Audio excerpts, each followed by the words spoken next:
Ma démarche artistique constitue d'un côté une réflexion sur les rapports entre la réalité et la fiction. Je ne vois pas ça comme une dialectique qui oppose, disons, de termes antagoniques, mais par contre comme un mélange. C'est-à-dire que la fiction structure notre modèle de réalité et la réalité s'infiltre aussi dans nos discours de fiction. Mais de l'autre côté, ma démarche verse aussi sur les problèmes de la crédibilité, les problèmes de l'autorité, les problèmes du pouvoir dans les langages, dans l'acquisition de connaissances. C'est-à-dire comment on reçoit l'information, à partir de quel dispositif de pouvoir ça nous arrive, et ça impose un certain filtrage.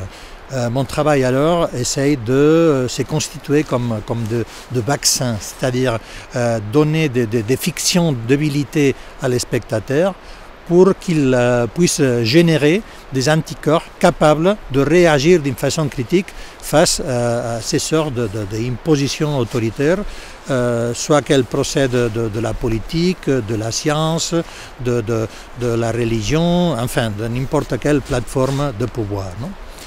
Ici à Digne, mon travail justement constitue une intervention dans la nature, mais dans une nature préservée, dans un parc naturel qui se constitue comme un sanctuaire ou un musée, une institution en plein air, mais qui fait une mise en valeur de certains éléments naturels.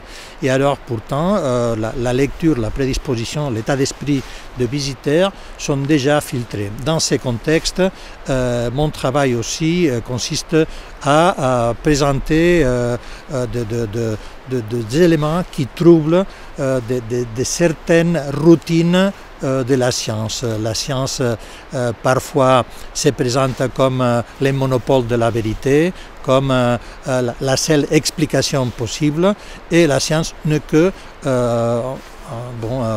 quelques vérités provisoires à l'attente de théories nouvelles qui peut les implémenter, qui peut les changer. Alors ici, ce que je fais, c'est d'un côté faire une mise en valeur du territoire à partir d'un parcours où il y a des interventions des hydropithèques qui sont des espèces mystérieuses dont l'existence est laissée à la discrétion des spectateurs.